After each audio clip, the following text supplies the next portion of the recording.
It's Teacher Michael here. Today I'm going to show you how to change the colors on your iPhone. Go ahead and go into your settings.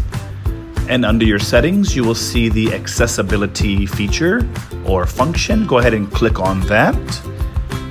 And under accessibility, you will see the display and text size.